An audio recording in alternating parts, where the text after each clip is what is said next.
Welcome, dear listeners, to another episode of our exploration series. Today, we're diving deep into a world that is closer to us than the moon, yet remains largely unexplored.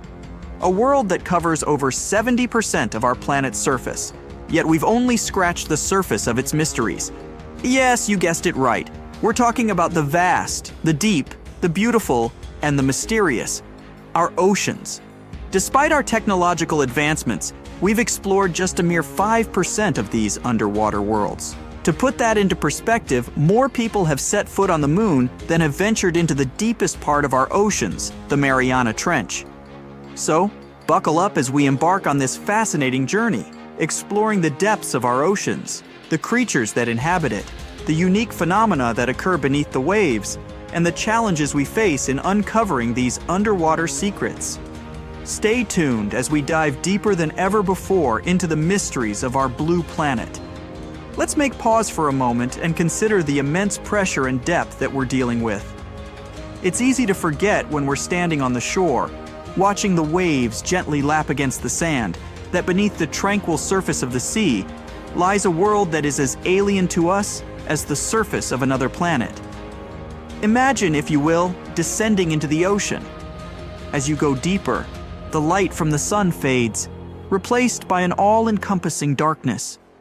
The weight of the water above you increases, and with it the pressure. This is a world where the pressure isn't just a metaphorical weight on your shoulders, but a literal one. At greater depths, the pressure is so intense that it's harder to send people to the bottom of the ocean than to send them into space. Yes, you heard it right. Space, the final frontier for many, is easier to reach than the depths of our own oceans. In space, as we ascend through the Earth's atmosphere, the pressure drops to zero. But in the ocean, it's a different story. The deeper you go, the greater the pressure, reaching levels 1,000 times greater than on land. It's like having hundreds of elephants standing on your head. It's a world where human beings, as we are, cannot survive. Yet despite these extreme conditions, life thrives. Creatures of the deep have adapted to survive in this high-pressure environment, leading to a biodiversity that is as stunning as it is surprising. But for us, to explore these depths, we need to overcome these challenges. We need to build machines capable of withstanding these pressures, and we need to find ways to protect ourselves from the crushing weight of the water above us.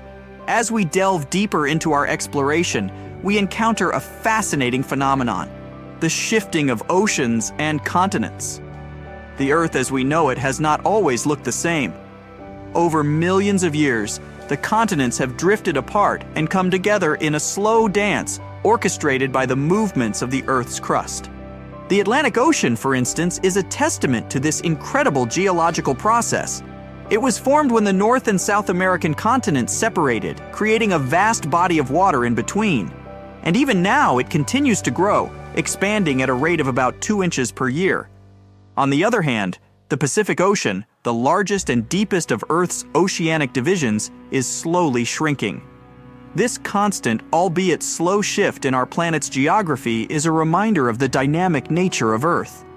These movements not only shape the physical landscape of our planet, but also influence the distribution and evolution of species in our oceans. The shifting continents have created diverse habitats, leading to the evolution of a myriad of marine species, each adapted to their unique environment. The ocean is a treasure trove of natural wonders, many of which are as astounding as they are unexpected. Beneath the surface, there are features that rival, if not surpass, the grandeur of those we see on land. Consider, for instance, the existence of underwater lakes and rivers. Yes, you heard it right, lakes and rivers within the ocean itself. This seemingly paradoxical phenomenon is possible due to a combination of salt water and hydrogen sulfide, which is denser than the surrounding water. This denser mixture forms lakes and rivers that flow right inside the ocean, creating an otherworldly spectacle for those fortunate enough to witness it. And then, there's the world's biggest waterfall, not on land but underwater. Known as the Denmark Strait Cataract, it's located in the waters between Iceland and Greenland. Standing at an impressive 11,500 feet tall, it dwarfs the likes of Niagara Falls. This underwater waterfall is possible because cold water is denser than hot water, causing it to drop into the much warmer Erminger Sea. But the wonders don't stop there. The longest mountain chain on Earth, the mid-ocean ridge, is also hidden beneath the ocean surface. Stretching almost 40,000 miles long, it's a testament to the Earth's dynamic nature. Yet, despite its size, we've studied only about 1% of this underwater mountain range. We know less about this chain than we know about the surface of Mars or Venus. These features, hidden beneath the waves, remind us of the ocean's complexity and grandeur. They challenge our understanding of the natural world and invite us to explore further, to uncover more of the ocean's secrets. As we journey deeper into the ocean, we encounter the true stars of this underwater world, the marine life. The ocean is teeming with a diversity of life forms that is as breathtaking as it is varied. From the smallest plankton to the largest whale, each creature plays a vital role in the complex web of life that exists beneath the waves. Consider the corals, not just a single organism, but a bustling community of life. These underwater cities provide shelter, food, and breeding grounds for a multitude of marine species. They are the rainforests of the sea, teeming with biodiversity. Then there are the algae, the unsung heroes of our planet. These microscopic organisms produce about half of the world's oxygen through photosynthesis, a process that also absorbs carbon dioxide, helping to mitigate climate change. The ocean is also home to some of the most fascinating creatures on Earth. Take the octopus, for example. This intelligent invertebrate has 3 hearts, 9 brains, and can change both its color and texture in a split second to blend in with its surroundings.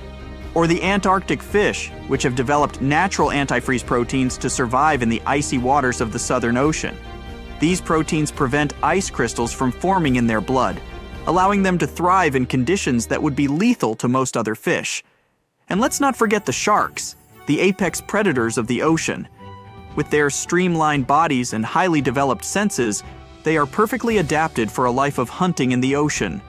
These are just a few examples of the incredible diversity of marine life in our oceans. Each species, each individual, is a testament to the power of evolution and the adaptability of life. The more we learn about these creatures, the more we realize how much more there is to discover. As we venture further into the depths of the ocean, we encounter creatures that seem to belong more to the realm of science fiction than the natural world. These deep-sea dwellers have adapted to survive in an environment that is among the most inhospitable on Earth. Take, for instance, the goblin shark. With its long, flattened snout and protruding jaws filled with nail-like teeth, it's a creature that seems to have been plucked straight out of a nightmare. Yet, it's perfectly adapted to its deep-sea environment, using its unique jaws to snatch up prey in the dark depths. Then there's the fangtooth, a fish that, true to its name, boasts some of the largest teeth of any fish in the ocean, relative to its body size. Despite its fearsome appearance, the fangtooth is quite small and harmless to humans. The frilled shark, another deep-sea dweller, is often referred to as a living fossil because its primitive features have changed little over millions of years. With its serpentine body and fringed gills, it's a striking reminder of the diversity of life in the deep sea. And let's not forget the Mariana snailfish, a species that calls the deepest part of the Mariana Trench home. Living at a depth of 24,000 feet, it's the deepest living fish ever discovered. In this extreme environment where the pressure is 1,000 times greater than at sea level, the snailfish thrives, demonstrating the incredible adaptability of life. These deep-sea creatures, with their alien-like appearances and incredible adaptations, challenge our understanding of what life can endure. They remind us that even in the harshest conditions, life finds a way to thrive. As we continue our exploration, we encounter a surprising fact about our oceans. They are, quite literally, a gold mine. It's estimated that there are about 20 million tons of gold dispersed throughout the oceans. However, before you start planning your underwater treasure hunt, there's a catch. The gold in the ocean isn't clustered together in easy-to-find nuggets or veins. Instead, it's spread throughout the ocean's waters, at a concentration of about 13 billionths of a gram per liter of seawater. To put that in perspective, you would need to process over 50 million liters of seawater to collect a single gram of gold. That's about 20 Olympic-sized swimming pools for a piece of gold that would barely cover your fingertip. Even on the seafloor, where gold can accumulate in higher concentrations, it's still not an easy task to extract. The gold is embedded in rocks or mixed with other sediments, requiring extensive mining operations to collect. And that's not even considering the technical challenges and environmental impacts of deep-sea mining. So while our oceans are rich in gold, it's not a resource that we'll be able to tap into anytime soon. But it's a fascinating reminder of the wealth of resources that our oceans hold, many of which are yet to be discovered. As we delve deeper into the mysteries of the ocean, let's turn our attention to a peculiar phenomenon that has puzzled scientists for decades, a unique sound known as the bloop. In 1997, researchers detected a loud, ultra-low frequency sound in the Pacific Ocean. The sound was so powerful that it was picked up by sensors nearly 3,000 miles away. The sound was dubbed the bloop, and for many years its source remained a mystery. The sound was unlike anything researchers had heard before. It was too loud to be caused by a ship or a submarine, and it didn't match the sounds made by any known marine animal. This led to wild speculations about its source, with theories ranging from giant sea monsters to underwater alien bases. However, after years of investigation, scientists were able to solve the mystery of the bloop. The sound was not caused by a giant sea creature or an alien base, but by an ice quake, a large iceberg cracking and breaking away from an Antarctic glacier. The sound of the ice quake traveled through the water, where it was picked up by the listening devices thousands of miles away. The story of the bloop is a reminder of the many mysteries that still exist in our oceans. Even with all our technology and knowledge, there are still things in the ocean that can surprise and puzzle us. As we journey further into the depths of the ocean, we arrive at a place that is as remote as it is fascinating: Point Nemo. Named after Captain Nemo, a character from Jules Verne's 20,000 Leagues Under the Sea, Point Nemo is the oceanic pole of inaccessibility. In simpler terms, it's the point in the ocean that is farthest from land. Located in the South Pacific Ocean, Point Nemo is about 1,450 nautical miles from any land. To give you a sense of just how remote it is, the closest humans to Point Nemo are often the astronauts aboard the International Space Station, which orbits the Earth from a distance of about 258 miles. This remoteness makes Point Nemo one of the least disturbed places on Earth. It's a place of profound solitude, where the vastness of the ocean can truly be felt. But despite its isolation, Point Nemo is not devoid of life. Microorganisms known as extremophiles, which thrive in extreme conditions, can be found in its waters. Point Nemo also serves as a spacecraft cemetery. Due to its remote location, space agencies around the world use it as a dumping ground for decommissioned satellites and space stations. These spacecraft, some of which carry traces of extraterrestrial material, sink to the bottom of the ocean, adding another layer of intrigue to this remote location. Our journey takes us now to the deepest point of the ocean, a place so remote and inhospitable that it has been visited by fewer people than have walked on the moon. This is the Challenger Deep, located in the Mariana Trench in the western Pacific Ocean. Named after the HMS Challenger, which conducted the first scientific survey of the trench in 1875, the Challenger Deep is about 36,000 feet deep. That's nearly 7 miles straight down. To put that into perspective, if you were to place Mount Everest at the bottom of the Challenger Deep, its peak would still be over a mile underwater. The pressure at the bottom of the Challenger Deep is over 1,000 times greater than at sea level, and the temperature is just above freezing. Despite these extreme conditions, life has found a way to thrive. Scientists have discovered a variety of organisms that call the Challenger Deep home, including single-celled amoebas known as foraminifera, and a species of snailfish that is currently the deepest living fish ever discovered. Exploring the Challenger Deep is a formidable challenge. The immense pressure, low temperatures, and lack of light make it a difficult and dangerous environment to navigate. Yet these challenges have not deterred us from exploring this final frontier on Earth. From the bathyscaphe Trieste's first manned descent in 1960 to more recent expeditions using autonomous underwater vehicles, our quest to explore and understand the deepest part of our oceans continues. The Challenger Deep is a testament to the extremes that life on Earth can endure, and a reminder of how much we still have to learn about our planet. As we delve deeper into the mysteries of the ocean, we encounter life forms that have adapted to survive in some of the most extreme conditions on Earth. These extremophiles, as they are known, challenge our understanding of the limits of life and hint at the possibility of life beyond our planet. Take, for instance, the bacteria that thrive near hydrothermal vents on the ocean floor. In these seemingly inhospitable environments, where the water is superheated and the pressure is immense, these microorganisms not only survive but thrive. They have evolved to use the chemicals spewing from the vents, such as sulfur and methane, to generate energy in a process known as chemosynthesis. Then there are the organisms that inhabit the Challenger Deep, the deepest part of the Mariana Trench. Here, in the pitch-black depths, under pressures 1,000 times greater than at sea level, life has found a way. From single-celled amoebas to the Mariana snailfish, these creatures have adapted to survive in an environment that would be lethal to most other forms of life.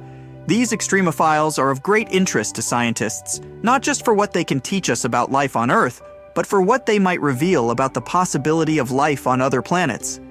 If life can survive in the extreme conditions of the deep sea, could it also exist in the icy oceans of Jupiter's moon Europa, or beneath the surface of Mars? As we continue our journey through the depths of the ocean, it's important to acknowledge the tools and technologies that make our exploration possible. These devices, designed to withstand the extreme conditions of the deep sea, allow us to venture where humans cannot go, revealing the mysteries of the ocean to us. One such tool is the deep-sea submersible. These vehicles, which can be manned or unmanned, are designed to withstand the immense pressure of the deep sea. They are equipped with strong lights to illuminate the dark depths and cameras to capture images and videos. The bathyscaphe Trieste, which reached the bottom of the Challenger Deep in 1960, and the Deep-Sea Challenger, which made the same journey in 2012, are examples of manned submersibles. Then there are the remotely operated vehicles, ROVs, which are controlled from a ship on the surface. ROVs can stay underwater for much longer than manned submersibles and are often used for detailed scientific research and exploration. They are equipped with robotic arms to collect samples and high-definition cameras to document their findings.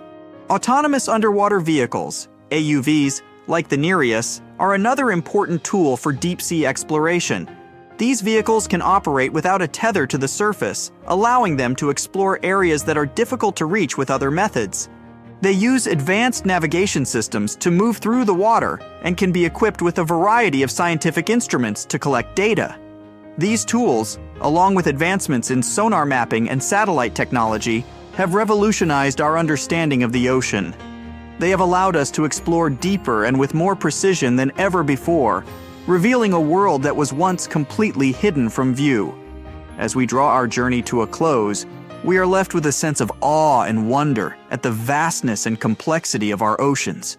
We've journeyed from the sunlit surface to the darkest depths, encountering along the way a world teeming with life and filled with mysteries yet to be solved. We've learned about the immense pressures and low temperatures that characterize the deep sea and the remarkable creatures that have adapted to survive in these extreme conditions. We've discovered underwater lakes and rivers, the world's biggest waterfall and the longest mountain chain, all hidden beneath the waves. We've marveled at the diversity of marine life, from the smallest plankton to the largest whale, and the crucial role they play in our planet's ecosystem. We've also learned about the challenges we face in exploring this final frontier on Earth. The deep sea is a harsh and unforgiving environment, and it takes a great deal of ingenuity and courage to venture into its depths. But as we've seen, the rewards are well worth the effort. Each new discovery brings us closer to understanding our planet and our place in it. As we conclude this journey, let's remember that our exploration of the ocean is far from over. There are still many mysteries to unravel, many species to discover, and many challenges to overcome. The ocean, with its vastness and depth, reminds us of the infinite possibilities that await us. It invites us to keep exploring, to keep learning, and to keep marveling at the wonders of our blue planet. Thank you for joining us on this journey. Until next time, keep exploring, keep questioning, and keep marveling at the wonders of our world.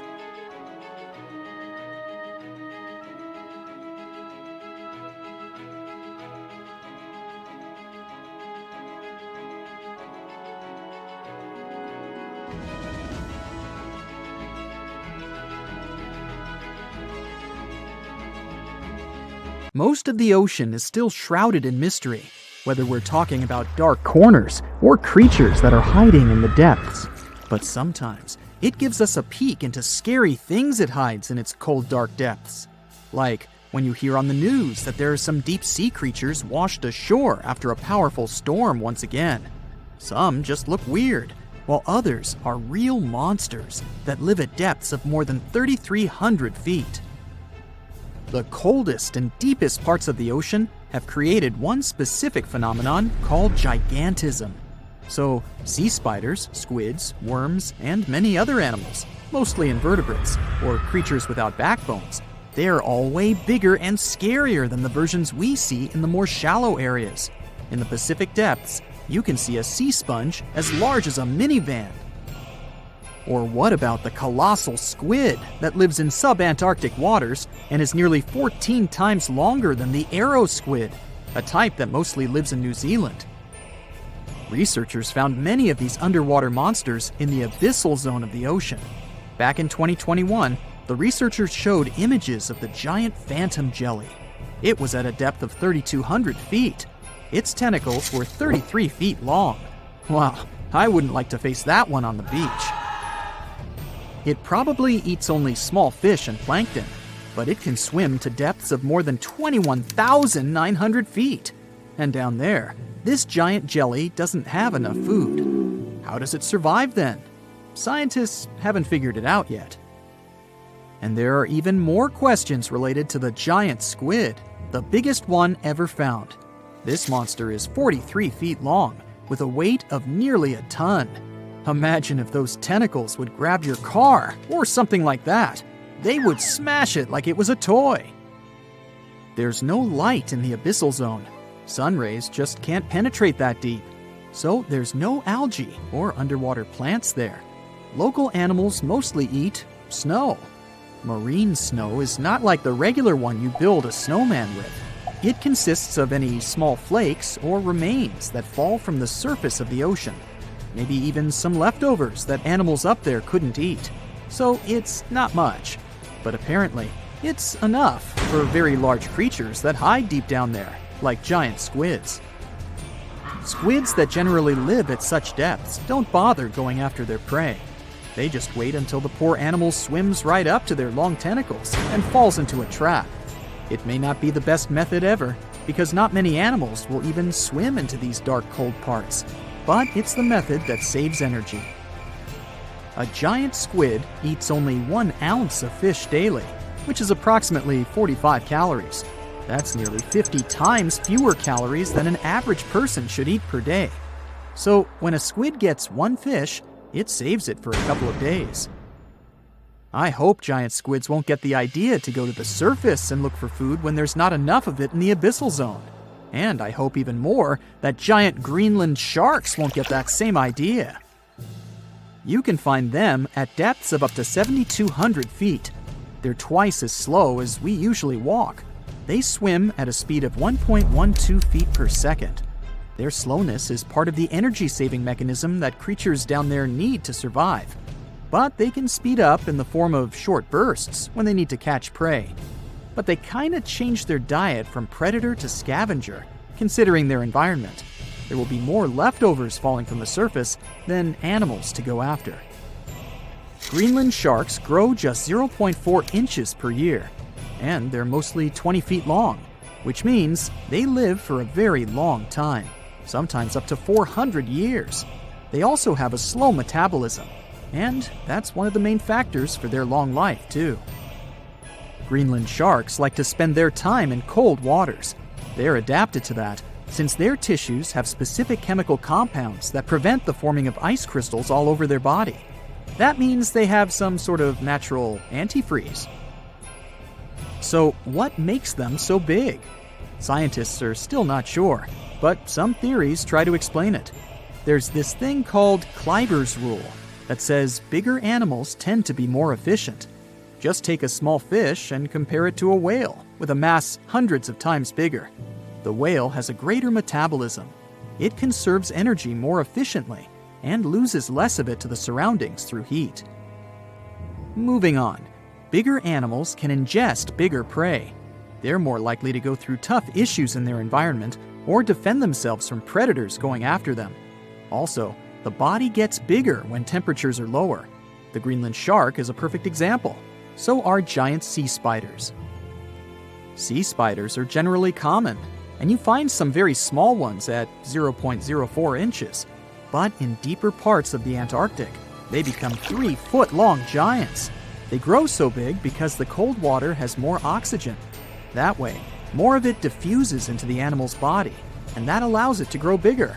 Yeah, both as a creature and a nightmare. And how about this giant tube worm? Researchers found it accidentally while they were exploring the mysteries of the Pacific Ocean floor. They stumbled upon unusual hydrothermal vents. Volcanic heat is a thing that gets them going. As water seeps down through faults or cracks in the rock, these vents change their direction. When the water gets out of the vent, it's rich in different minerals and chemicals.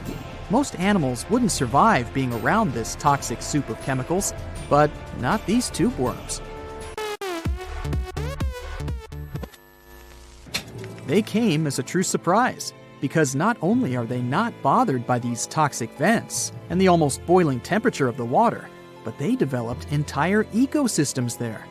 They're unique because they don't need sunlight to survive. Instead, small bacteria are their main source of energy. That bacteria gets their energy directly from these toxic chemicals. So it's not photosynthesis, but a process called chemosynthesis. And these tube worms don't have mouths. These bacteria live inside them. Strange story, huh? Plus, these scary worms reach up to 8 feet. Giant isopods are no better either. They lurk at the depths of the ocean of 1,640 feet or more below, far away from the sunlight, looking like some monstrous wood lice. They spend most of their time on the seabed, hoping to find some food falling from higher levels of the ocean. Check out their small hooked claws at the ends of their legs. Isopods use them to remain more stable while moving around the ocean floor. Since there's no light, they have long antennae that help them feel their way around. These sensory antennas are about half the length of their body. Giant isopods have pretty big eyes compared to their body size, too. They can grow over 12 inches from head to tail. And these fellas are really patient. Remember how we said animals down there rarely get food? Sometimes they need to wait for years to get a proper meal. That's why their metabolism is amazingly slow. 5 years later. They can go for 5 years without eating anything. Imagine that. I get hungry just talking about this. In 2006, a biologist did research to compare the differences between the shallows and the deep sea regions. He realized the deep sea mirrors the island rule. First, isolated parts of land develop biodiversity you won't find anywhere else. Second, small-bodied life there grows much bigger when it's isolated, compared to life on large land masses. Resources are limited, but also competition and predators. And we don't know much about these deep-sea creatures. It's too expensive and too complicated to carry out such research. So we'll just wait for more raging storms to show us at least part of the monstrous world cold ocean depths hide. Hello, Brightsiders! Do you know where the deepest place in the world is? I think it's in the Pacific Ocean, near the Philippines and Papua New Guinea. It's the famous Mariana Trench. So let's take a tape measure, a very long one, and attach its end to the boat on the surface. Now we hold our breath and jump in the water. Fish and marine animals swim by. We descend lower to the depths and into total darkness. And after several hours, we reach Challenger Deep. The tape measure shows a depth of 36,200 feet. The famous Mariana Trench is not the deepest place on Earth, as everybody thought. The Kola super deep borehole located in Murmansk region in Russia beats it by a wide margin. And scientists have discovered something unusual and sinister there. When geologists were drilling the hole, they could reach the depth of 9 miles. And then they encountered voids. Scientists on the surface were surprised and scratched their heads and then decided to lower a microphone and dozens of other sensors in these voids. The temperature down below turned out to be 2,000 degrees Fahrenheit, and the microphone recorded something that sounded like human groans and screams. Many people thought the scientists had been able to drill into the underworld. The shocked people up above had already begun to panic, but suddenly an unknown creature jumped out of the drill pipe. It looked like a black goat that walked on its hind legs. Its body was shrouded in black flames. The creature got out of those deep hollows and ran off into an unknown direction. Okay, wait. These are just myths that one newspaper published on the 1st of April. It's International Joke Day, by the way, but many people believed it. It made many believe the scientists working at the borehole had opened a portal to the nether, and that now horrible, outworldly creatures were free from their imprisonment. But like with any myth, there's some truth to it. The deeper the scientists drilled, the higher the temperature got. At 3 miles deep, it was 160 degrees. At 4.5 miles, it was 250. And at the maximum depth of 7.5 miles, the sensors recorded a temperature of 413 degrees. One day, scientists heard a loud explosion underground. They stopped working and everyone tried to find out what caused such a loud pop. But there was seemingly nothing there. After a while, they continued drilling deeper, and at the same depth, no accidents happened. The drilling began in May 1970. They passed the first 4.5 miles quite easily, and it was primarily hard granite rock. It was like drilling through a hard wall. But then their drill went into softer layers, and the shaft of the hole began to crumble. It was like drilling in wet sand. Every time the workers took the drill out, there was a risk that the hole would collapse under its own weight. As that eventually happened, the scientists picked a new direction to drill, and you know what's interesting? In the end, the map of the entire well looked not like a straight beam from top to bottom, but like a tree trunk which had diverged into many different routes.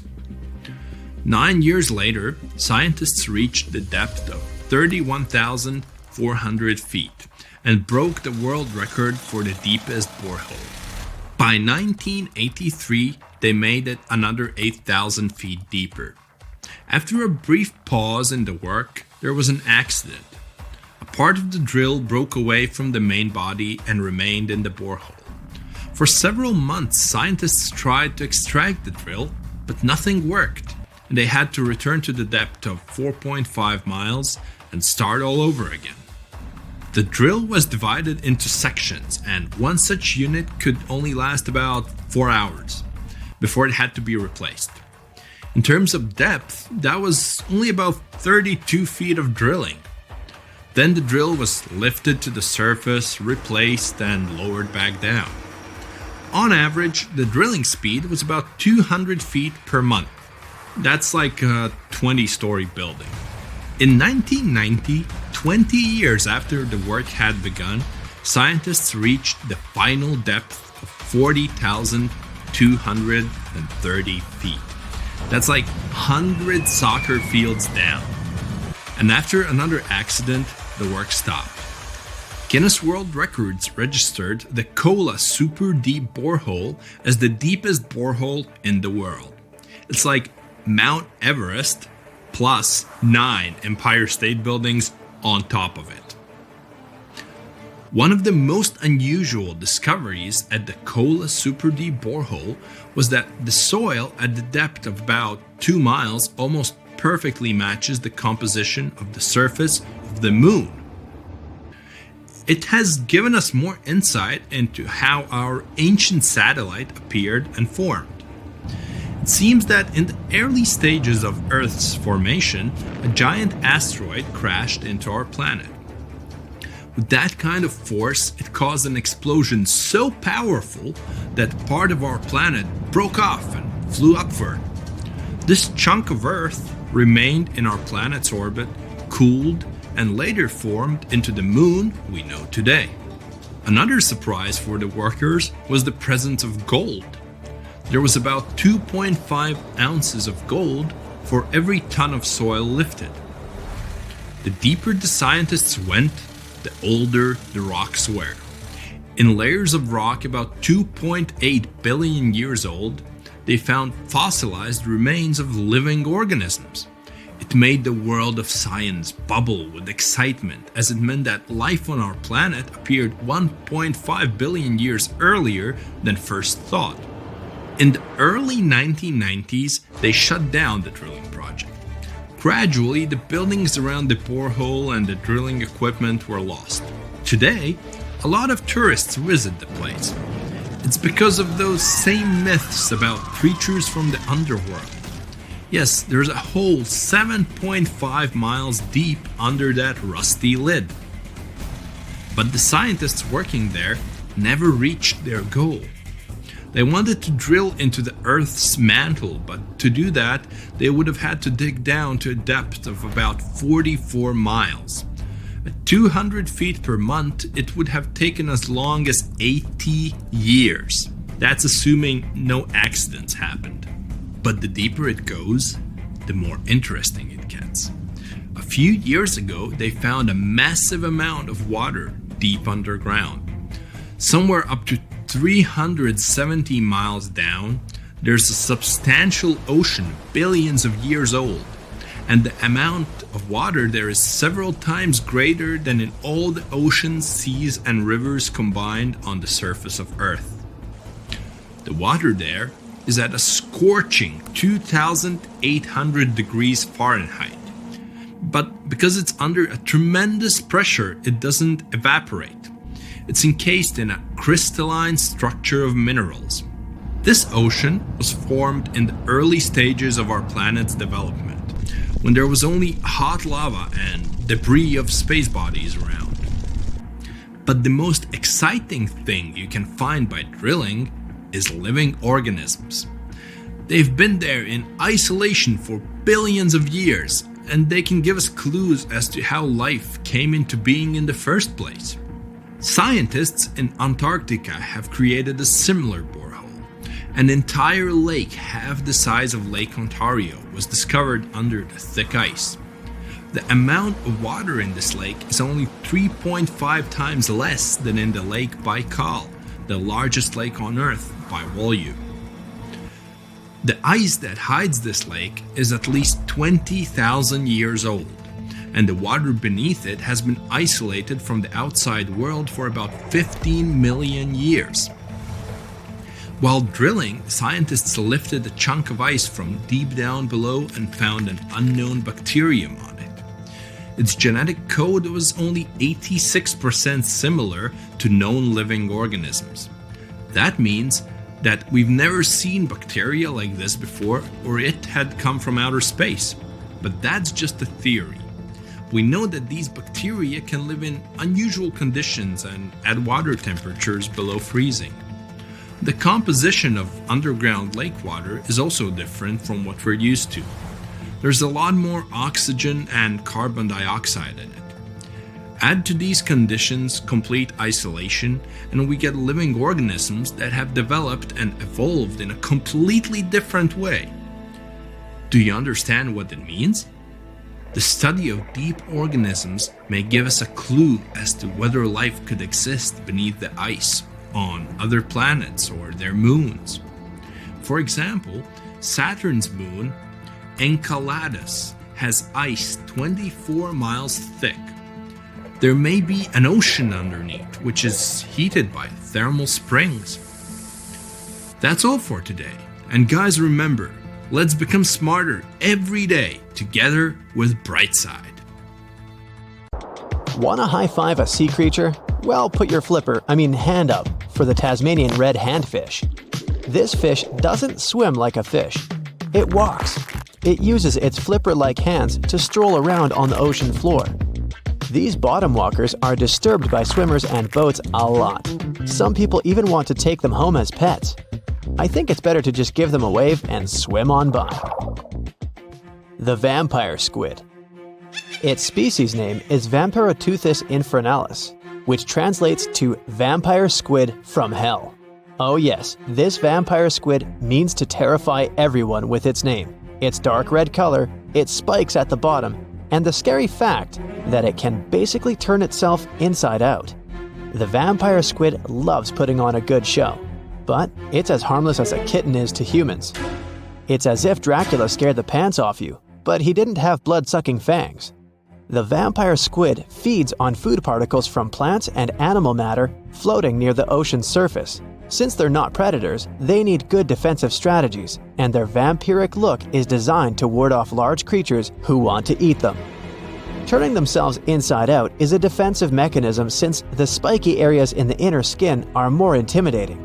They also shoot out a substance that does not have color, but is packed with bioluminescent particles to distract predators.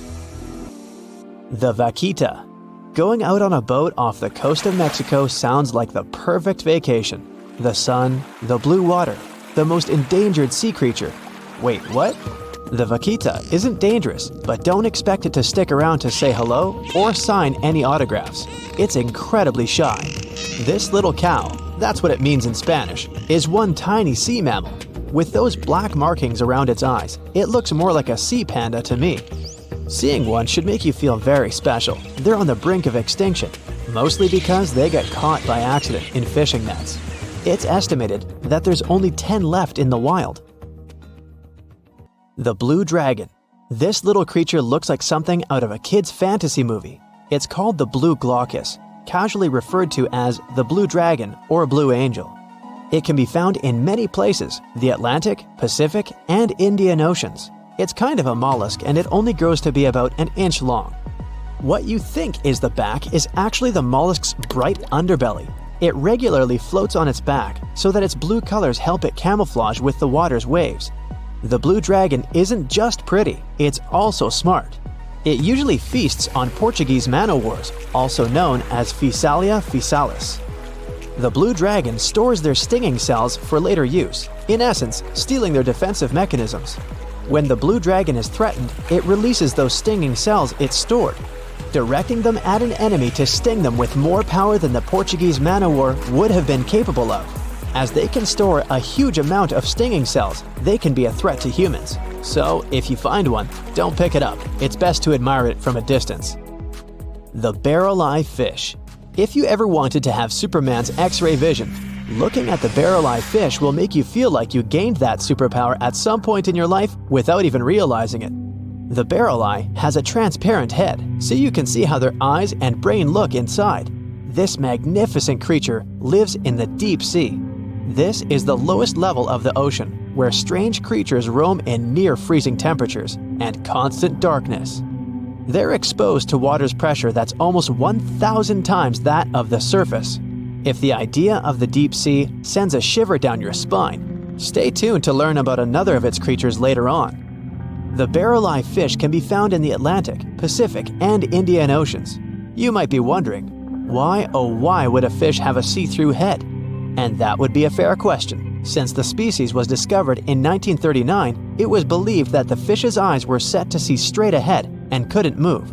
So it was assumed that they had tunnel vision. Scientists Bruce Robinson and Kim Reisenbichler from the Monterey Bay Aquarium Research Institute recently discovered that the fish can move its eyes vertically to see through the top of its translucent head, thus noticing if there are predators or prey nearby.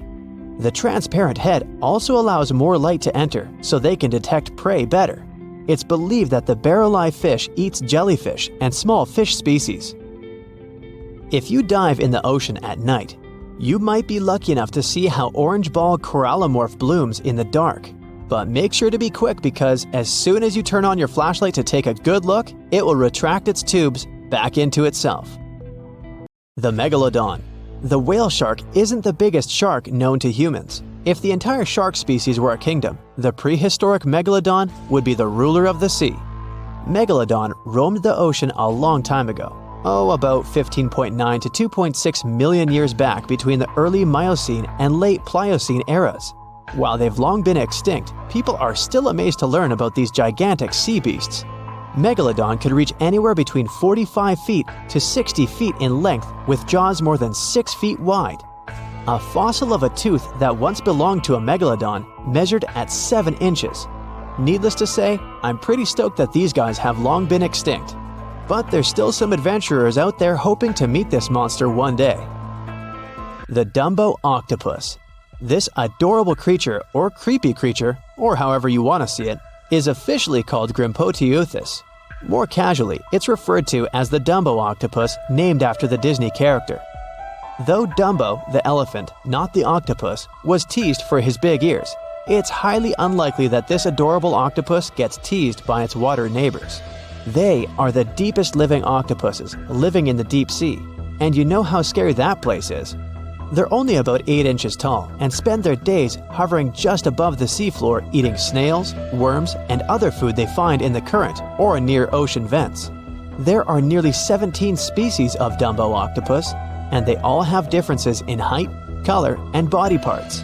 If you can't get enough strange animals, you'll be glad to learn that the deep sea has barely been explored by humans.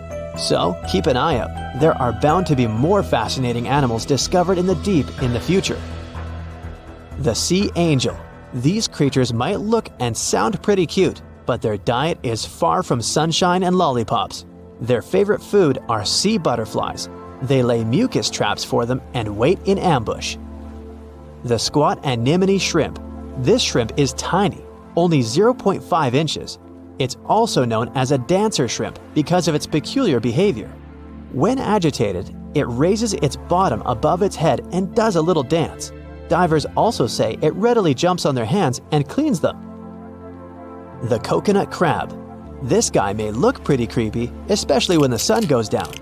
Mature coconut crabs are around 3 feet in length. Their preferred foods are coconuts, but they can also hunt down lizards and even large birds. The slender snipe eel. Slender snipe eel is a slim and long creature that's still a mystery for marine scientists. It's 4 feet long and it has at least 750 bones in its spine, which is much more than any other animal in the world. The sea pen. Sea pen is 7 feet long and it has a lot of varieties, but most of them look indeed like a pen or a quill. The similarity is even more striking when the animal has a water-filled bulb that anchors it to the floor. The Persian carpet flatworm. This creature looks indeed like a carpet, despite being very small by comparison. It's only 4 inches long, able to become both male and female. It doesn't really mate with other flatworms. Rather, it fights them for the right to bear posterity. The flamingo-tongued sea snails. Tourists love these extraordinary snails for their pretty colors, thinking it's a shell, but in fact, the shell is quite dull and hidden underneath colorful soft tissues. They eat softer, toxic parts of corals and store their toxins to protect themselves. The stonefish. Stonefish aren't going to win any beauty contests, unless the pageant is for best rock look-alike. Their tiny, unreflective eyes and rough skin blend in perfectly with their environment. A large head, an even bigger mouth, and a home full of, it's rocks. And just because you're on the beach doesn't mean you're safe. Stonefish can survive for 24 hours out of the water. Stepping on one, or even handling one, won't be that fun. Their dorsal fin spines have extremely strong venom. It shoots out when they get stepped on, and it can lead to paralysis or even heart failure. You'll need help fast. No wonder they're one of the most dangerous creatures in the water, or anywhere. Be careful when scrambling around rocky areas. They love to play hide and seek. The deep sea dragonfish. If there were a prize for the most hideous fish in the ocean, the deep sea dragonfish would win. With slimy, scaleless skin, massive teeth, and a face only a mother could love, this bad boy of the sea is nothing to mess with. It likes to swim between 700 feet and 6,000 feet below the surface of the ocean, where the waters are the darkest and coldest. Along with some other creatures on this list, The deep-sea dragonfish relies on its bioluminescent body parts to catch prey. It also uses its hanging appendage, which boasts a little red light on the end, coming out from its lower jaw. Many fish mistake this little light for prey, luring them right into the jaws of the deep-sea dragonfish. Very clever dragonfish, very clever indeed. The fangtooth. The Mariana Trench is an underwater trench with a depth of 35,000 feet, nearly 7 miles below the ocean surface. Let that sink in. While scientists know the Mariana Trench exists, it's one of the least explored places on Earth. It's also the deepest area of Earth's oceans.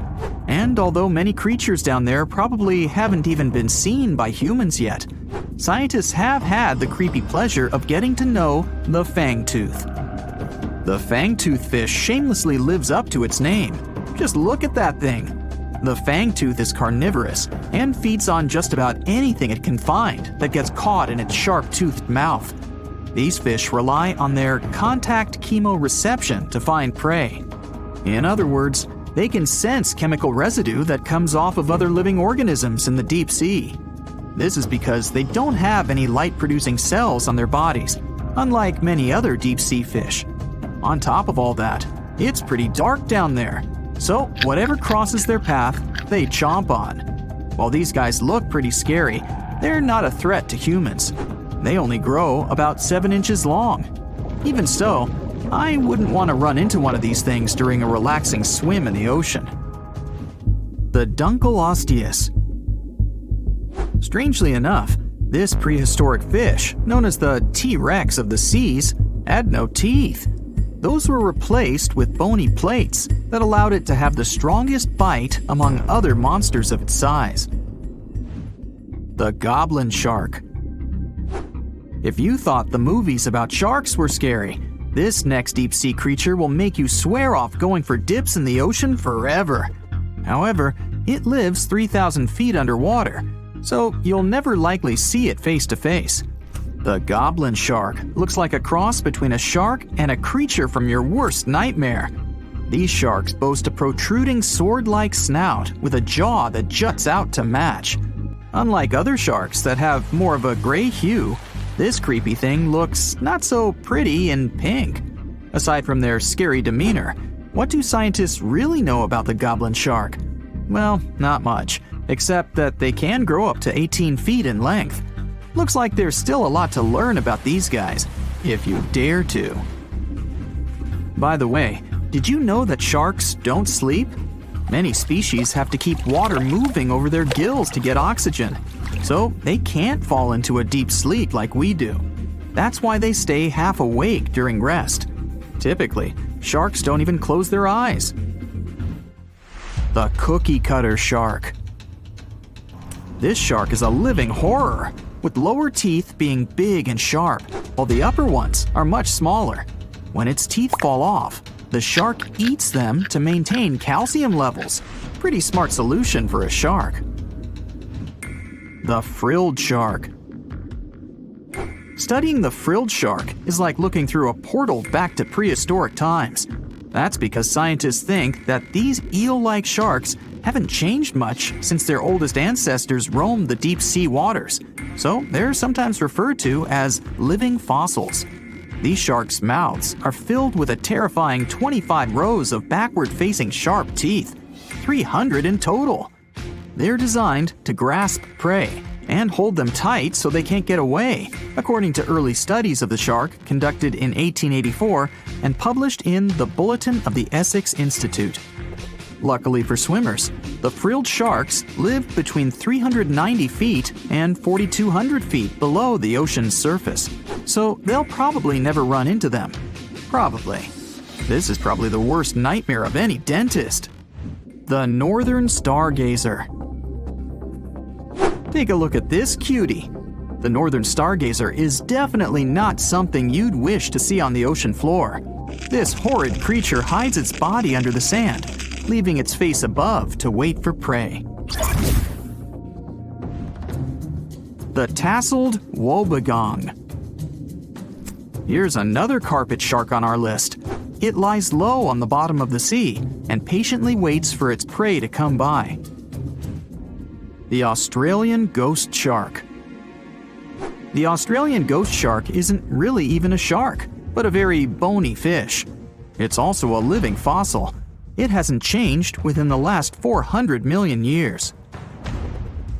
Believe it or not, sharks and humans have a common ancestor that lived around 440 million years ago. Even though we both evolved in our own way, there are still some signs of that connection. For example, the genome of an elephant shark is very similar to humans. The Leopleurodon. This list of terrifying creatures would be incomplete without mentioning the terrifying and prehistoric Leopleurodon. This carnivorous marine reptile existed during the Colovian stage of the Middle Jurassic era and ruled the waters at 9 feet in length.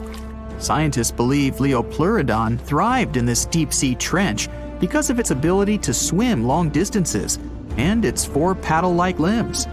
While they probably weren't able to propel themselves toward prey like other animals of the area, they did manage to accelerate and attack very ruthlessly and efficiently. Additionally, they relied on their long snouts to smell prey, which leads scientists to believe they didn't rely on sight for hunting. This means they could have thrived in the dark Mariana Trench. Around 150 million years ago, Leopleurodon became extinct due to competition for prey against other thriving marine reptiles. And I think I speak for all of us when I say, thank goodness for that. Considering that scientists have only explored 5% of the ocean floor and found some of the scariest sea creatures imaginable, one can only dream of what other animals reside in the deep sea waters. Perhaps it's best to keep them in your imagination. Am I right? The megamouth shark. This shark is a filter feeder, and it's friendly to humans, although its huge mouth can look quite threatening. Like basking sharks, it swims with its mouth constantly wide open, as if it were on Twitter. The gulper eel. This deep-sea eel has an easily distended belly that allows it to swallow prey twice its size in a single monstrous bite. They have very unusual jaw shapes and can reach about 2 to 3 feet in length. Do you see that large log near the ocean floor? Maybe it's part of an old ship. Treasure, gold, diamonds, I'm rich! Well, as you get closer, you notice something. It's swimming! It's not a shark or a dolphin, it's a saltwater crocodile! Now don't panic. If you bump into one of these reptiles in the sea, it's unlikely it'll think of you as food. Crocodiles have a special valve in their throat that stops them from drowning underwater, but that doesn't mean they can't bite. Usually, they're heading to a nearby island, and the quickest way there is to body surf. They can't really take the ferry, you know. Watching one from a distance should be okay. Just don't swim to shore right away. They love to ambush their lunch in shallow water. If there's one time I'd want to see a great white shark, it's when I'm diving with crocodiles. They'll gladly take a crocodile-sized nibble, given the right motivation.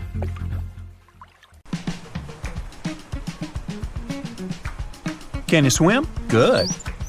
Because you're going on a journey to the deepest point of the Pacific Ocean. Now, put on your flippers. The very bottom of the Mariana Trench is awaiting. Now, get in the water. Really, come on. All right. 1 foot underwater. That's the depth you can swim with no special gear like a mask. Hey look, must be some tourists. Or whales. 10 feet underwater. That's a little deeper than the public pools and beaches around the United States. You can see colorful fish and even phytoplankton that feed on the sun's rays. 26 feet down. This is the depth at which the foundations of the floating city of Venice in Italy stand. Builders laid columns at that depth on which they later built houses and streets. 30 feet underwater. You start to feel a lot of pressure. When you're on the surface, you're under atmospheric pressure, 15 pounds per square inch. But here, at 30 feet, that pressure is doubled. All the air pockets in your body, like your lungs or ears, begin to compress from this pressure, giving you discomfort. But no worries, your organs are soft and elastic, so you can keep diving. 40 feet underwater. Oops, you're running out of air. An average person can hold their breath for 30 to 90 seconds. The current record is an incredible 24 minutes and 37 seconds. Gasp. Okay, you'll need some diving equipment to continue your descent. There you go. Thank you very much. Tourists dive to this depth to look at reefs and corals. You don't need special skills for that, but you can't dive any deeper without training or a license. 45 feet down. Be careful. There's sharks swimming here looking for food, like you. Sometimes tourists descend to this depth in a safe cage to see the sharks up close. You're better off staying away from these predators and not attracting their attention. So make sure you're not wearing any bright and shiny jewelry. Sharks love that kind of thing. 62 feet underwater. You could see the Aquarius Reef Base Lab in Florida at this depth, if you were in Florida. It's really an entire building with rooms for exploring the seafloor, accessible through a hatch. 105 feet down. You see a strange bell hanging from a chain. People used to use these things for deep diving about 400 years ago. They'd lower a bell on chains with divers inside from a ship. There was enough air inside the bell for them to breathe. That way, they could explore sunken ships with treasures. 140 feet. At this depth, you could find an entire sunken city in Qiandao Lake, China. You can still see streets, houses, and temples there. 330 feet. Whoa! You almost hit a huge blue whale. How could you miss it? These guys, the size of 2 train cars, usually dive to that depth. Shh! Let's listen to them sing for a while. It's beautiful. Now, let's keep going. 660 feet. This is where most of the ocean life ends. Sun rays hardly penetrate any deeper into the water. Everything below are unusual fish like this angler.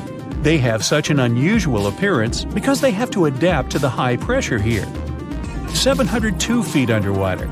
This is the last mark where you'd see a human without diving equipment. This man holds the title of the deepest man on Earth, and he's the only one who has managed to get to this depth. The water pressure on his body here was 20 times greater than that on the surface. 985 feet. Ooh, what was that sound? Whoa, that's a submarine. That's the maximum depth they can dive to. Some of them can reach speeds of 26 miles per hour. Fun fact, an ostrich can run twice as fast, but she can't swim. 1,090 feet. Say bye to this scuba diver. You won't see them any deeper than this. The world record was set in the Red Sea. It only took the diver 12 minutes to reach this depth, but it took him a whole 15 hours to return to the surface to avoid decompression sickness. So now you get an atmospheric deep diving suit. It's completely sealed, and you won't feel the insane water pressure on your body in it. 1,454 feet. If you stuck the Empire State Building in the water, its tip would be here, and all the carpet inside of it would be wet. 2,300 feet down. The water pressure here is 70 times greater than on the surface. The flexible plastic parts of your suit can't withstand that kind of pressure. So here's some urgent delivery. It's an ultra-deep submersible. Now you can continue your dive all the way down. 2,717 feet. Here you'd see the tip of the tallest building on Earth, the Burj Khalifa. Alright, who's sinking all the tall buildings around here? 5,387 feet. This is the depth of one of the oldest and deepest lakes in the world, Lake Baikal. Its area is slightly larger than the entire country of Belgium. 8,040 feet. That's the record depth the Perdido oil platform reaches in the Gulf of Mexico, and its above-water part with 3 decks is almost as high as the Eiffel Tower.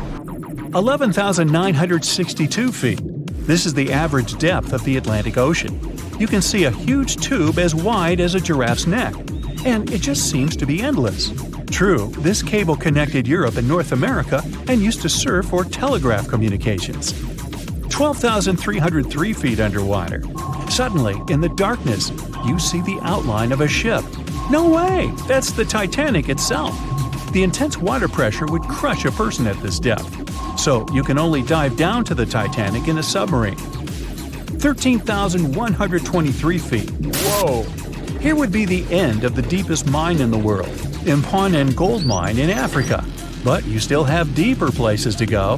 Let's speed up. 20,000 feet. Here you can see the deepest debris of an old ship. The USS Johnson sank more than 70 years ago. You can still clearly see the number 557 on its bow. 26,200 feet. Here, in this total darkness, you'll find the deepest fish in the world, the Mariana snailfish. They're as long as a domestic kitten and have almost transparent skin. Their eyes are poorly developed for vision because the sunlight never reaches this deep. 29,030 feet. If you take Mount Everest, flip it over, and stick it into the Marianas Trench, this is exactly where you'd see its tip. Even though this is the highest point on our planet, you'd still have a lot deeper to go. 35,755 feet down. Here, in the Challenger Deep, you'd still see life. You'd need a microscope for that, though. Bacteria living here feed on organic molecules, similar to oil. A little deeper? Congrats! You've touched the bottom. It's 36,070 feet deep. The pressure here is 1,071 times higher than on the surface. But you're not the first person to have been here. One of the last expeditions to the bottom of the Mariana Trench was in 2012. An American filmmaker descended here in a submarine he designed himself. But the pressure broke some of the engines, so it was hard for him to maneuver here. The sonar was also damaged, and some of the batteries drained. He was in the Challenger Deep for about 3 hours and took many pictures and videos.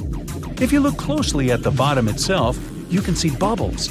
It's carbon dioxide and liquid sulfur. It's freezing here because of the extreme pressure and temperature close to freezing. But there's still life here in these harsh conditions. The 3 microorganisms are most common here: xenophytophores, amphipods, and small sea cucumbers. There's so few of them because they don't have enough food down here. Usually, there's a lot of palm leaves on the ocean floor, which get there from the land. But the Mariana Trench is 124 miles from the nearest islands. So the only food here is old plankton and fish scales from the ocean's upper layers. But it needs to travel tens of thousands of feet to become food for the bottom dwellers. But can you go even lower into the crust of the Earth? Well then, you'll need to unleash your giant drill and fire up the jet engines. You're pushing another 36 miles through the Earth's crust, and here is its edge. You've entered the upper mantle. It's an ocean of hot lava, 1,800 miles deep. You have to literally swim through this, reaching the outer core, another 1,400 miles deep. Then you reach the inner core, another 755 miles, and congrats! You're at the very center of the Earth. I hate to ask, but how do we get out of here? Scientists and sea biologists say that the mass of squids on the planet exceeds the mass of all people. Keep this fact in your mind while you listen to the story of the Kraken. So no one knows exactly what this giant sea monster looks like. But according to the stories of old fishers and taverns, the records of travelers and legends, the Kraken looks like a giant squid. If so, it has the squid's anatomical properties and reproductive functions. And this is a big problem for us. A female squid can lay anywhere from 3 to 100,000 eggs. Even if most of them don't survive, it's still a lot. Many of these creatures live in the ocean's dark depths that people haven't yet fully explored, and it seems we'll know more about squids soon. The metabolism of these creatures is accelerating thanks to the increase in water temperature, and this causes population growth. Scientists call squids the weeds of the seas because of their rapid reproduction. They can potentially exceed the population of all fish and mammals. Perhaps there will be so many of them soon that they won't have enough food on the ocean floor. They will begin to migrate closer to the surface, small squid and monstrous giant ones. There may be a kraken among them, or a few, or even tens, hundreds of thousands. And if this happens, humanity and all animals on Earth will face a huge problem. As the kings of nature, people can easily invent poison to destroy krakens. But how to spread this poison? Giant squids, along with ordinary fish, dolphins, whales, seaweed, and phytoplankton, will suffer if it gets into the water. More than half of the world's oxygen is produced by the ocean. And if people spread this poison in the water, they'll risk disrupting the entire planet's ecosystem. The ocean will become lifeless. So, people have to forget about poisoning the water. For a while, we will be helpless against the squid apocalypse. Let's say a couple of billion squids rise to the surface. A couple million of them are krakens. The first thing these monsters will want to do is get food. Lunch for them can be both shoals of fish and massive whales, and no one can stop them. Even if megalodons existed, they wouldn't be able to resist the giant tentacles and strong beaks of krakens. The fish population in the ocean has declined. This means that people can't go fishing anymore. We can catch fish in lakes, rivers, and seas, but it's not enough. Seafood has become very expensive all over the world. A fish tank with goldfish is a luxury. Of course, humans learn to catch giant squids, which solves the problem of hunger in some areas. The profession of a squid catcher is becoming prestigious all over the world. This kind of fishing is dangerous and requires a lot of strength and courage. The second problem is sea travel. Every day, people transport millions of tons of cargo across the ocean. Huge businesses and economies of entire countries work thanks to such transportation. But now, krakens swim close to the surface and make any voyage dangerous. One monster can quickly destroy a small ship. 10 or 20 krakens are able to sink a giant cargo vessel. This leads to a reduction in logistics chains. Communication between continents is now maintained by air. The number of flights is increasing. Plane tickets are rising in price. Travel is becoming too expensive. This leads to a reduction in the number of tourists in some countries, which disrupts their economies. There are more krakens and less food. Resting on a beach also becomes dangerous. Aggressive, hungry giant squids can come ashore to catch sunbathers. All shores are fenced. Swimming is forbidden. Of course, scientists invent some things to fight squids. Sound barriers, for example. Every ship is now equipped with a device that launches powerful ultrasonic waves into the water. They scare away all the fish and clear the way for boats. In the beginning, it helps, but then krakens stop fearing it. Ultrasound only angers them. They pounce on ships and break sound barriers. Another thing that scares them away is sunlight. For millions of years, krakens have been living on the dark ocean floor. Their eyes are used to the darkness, so they fear the bright light. During sunny weather, ships move freely. But as soon as the sun goes below the horizon or clouds obscure it, sea monsters come out of the ocean depths. It doesn't help much because it's impossible to sail across any ocean within a single sunny day.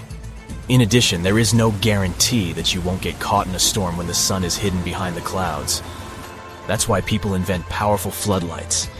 They direct their beams at monsters' heads and drive them into the dark depths. Such projectors are expensive because they require a lot of energy. Only some ships can afford such a device. And while people seek more effective ways to fight krakens, squids multiply, and this becomes the solution to the problem. The ocean is running out of fish. Food is not available on land. Like a snake devouring its tail, squids start fighting with one another. The water foams, and squids cling to each other with tentacles. Big krakens defeat smaller monsters. Their population is shrinking. A few giant squids the size of the Eiffel Tower survive after long battles. And when the fight is over, little squids come into play. Billions of cephalopods pounce on giant krakens. They are like flies clinging from all sides. Giant monsters can't fight them. Great, the problem with voyages is solved. Large ships can set sail, but it's still dangerous for people to swim in the sea since tiny monsters are still hungry. Logistics chains have been restored, but fish are still scarce in the ocean. Squids, like parasites, don't allow other creatures to dominate, and here, scientists come to help fish. Let's go back to our reality for a second. There's such a thing as a gene drive. It's a substance that changes the genetic code of living creatures. For example, scientists have implemented a gene drive in mosquitoes that cause malaria. Biologists changed the genome of these insects, so some female mosquitoes became infertile. Then these females spread the gene throughout the mosquito colony. As a result, more insects that couldn't conceive appeared. They continued to spread the gene, and this went on until the population reduced significantly. A gene drive is a low-cost way to get rid of invasive species of insects or rodents. Thus, scientists can control the population of entire species. But such actions can be dangerous. If some animal disappears, it can disrupt the whole ecosystem and lead to the disappearance of other animals. In the case of mosquitoes, nature didn't suffer much. So scientists use a gene drive against squid. But why couldn't they do it from the very beginning? Ordinary squids didn't pose a threat, and their average life expectancy is from 3 to 5 years. If scientists had launched a gene drive, then in 7 years all small squids would have disappeared. But it wouldn't have worked with krakens. According to myths and legends, one such monster can live for several hundred years. Now when small squids have solved the problem with large ones, a gene drive comes into play. It takes several years to get rid of the squid. The ocean ecosystem begins to recover. People take fish and marine mammals from seas and rivers and transfer them to the ocean. The population of whales, sharks, octopuses, salmon, and hundreds of thousands of other species is growing. But then another threat awakens in the depths of the ocean. It turns out that when squids and krakens lived on the ocean floor, they didn't let even more terrible monsters move to the surface. Now that all arthropods have disappeared, new monsters are breaking free. First, marine earthquakes begin. But then, scientists discover that it's not the seabed shaking. Those are the backs of giant crabs. Hundreds of thousands of armored monsters with claws are rising to the surface. And this time, they can come ashore.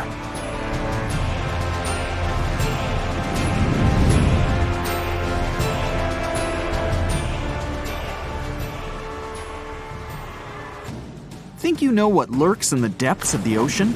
While nearly 95% of our oceans haven't been explored yet, it's hard not to let your imagination run wild. But thanks to brave explorers, deep-sea cameras, and awesome archaeologists, we do know about some pretty incredible sea creatures living in our waters today, and millions of years ago. From the 9-foot spider crab to the 60-foot prehistoric megalodon, these sea dwellers come in all shapes and sizes. But let's focus on sea creatures famous for their huge size. Can you guess which living species of whale is the largest?